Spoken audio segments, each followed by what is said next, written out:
Selamat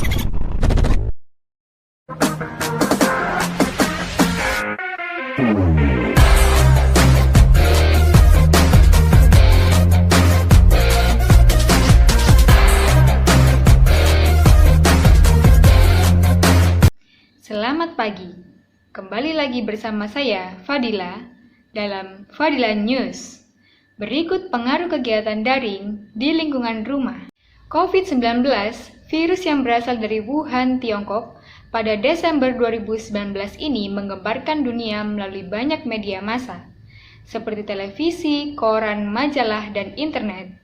Pasalnya, kasus virus COVID-19 ini mengakibatkan banyak dampak besar di berbagai wilayah di seluruh dunia, hingga pada akhirnya menyebar di Indonesia pada Maret 2020.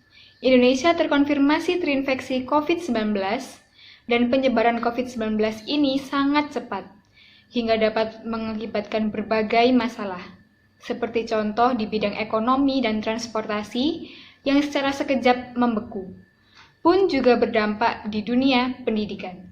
COVID-19 semakin lama semakin menghantui masyarakat, dengan keganasannya menyerang imunitas tubuh, apalagi untuk orang-orang yang rentan seperti lansia dan orang yang mempunyai penyakit bawaan. Semakin banyaknya warga Indonesia yang terserang COVID-19, menjadikan pemerintah mengambil keputusan bijaksana untuk menghentikan sementara kegiatan yang ada di luar rumah, disebut PSBB.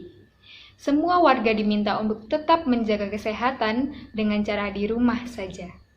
Proses belajar mengajar di sekolah dihentikan dan diganti dengan pembelajaran yang dilakukan dari rumah yang disebut daring.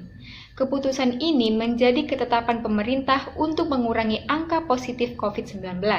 Dengan dikeluarkannya surat edaran resmi dari Pemerintah Pendidikan dan Budaya, Direktorat Pendidikan Tinggi Nomor 1 Tahun 2020 mengenai pencegahan COVID-19 di dunia pendidikan. Dengan ditetapkannya kebijakan pemerintah, banyak terjadi fenomena masyarakat yang menyikapi tentang kebijakan daring ini. Banyak orang tua yang mendukung daring karena lebih efisien waktu karena tidak harus menempuh perjalanan ke sekolah, sehingga memakan waktu yang lumayan cukup lama. Selain itu, orang tua juga bisa terus memperhatikan perkembangan belajar anak, dan orang tua mendukung untuk mematuhi protokol kesehatan yang sudah ditetapkan untuk memberantas dan memutus penyebaran penularan COVID-19. Di sisi lain, terdapat orang tua yang merasa terbebani karena diberlakukannya kegiatan daring ini. Orang tua mengaku merasa kewalahan saat bekerja dan sambil mendampingi anak yang mengikuti pembelajaran di sekolah. Keterbatasan untuk mengenal dunia internet juga menjadi kendala orang tua dalam mengikuti pembelajaran sekolah secara daring. Akibatnya, banyak anak dan orang tua yang menjadi terbebani untuk mengikuti pembelajaran daring ini. Sehingga banyak juga siswa yang terlambat dalam beberapa mata pelajaran dan belum paham materi yang dijelaskan di sekolah. Pada dasarnya, pandemi virus COVID-19 ini sudah menyebar ke seluruh dunia, juga Indonesia. Semua masyarakat merasakan akan dampak dari penyebaran virus ini.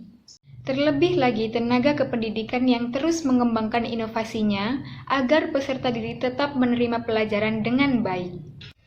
Segala upaya pemerintah buat agar tetap mengoptimalkan proses pembelajaran yang ada di Indonesia.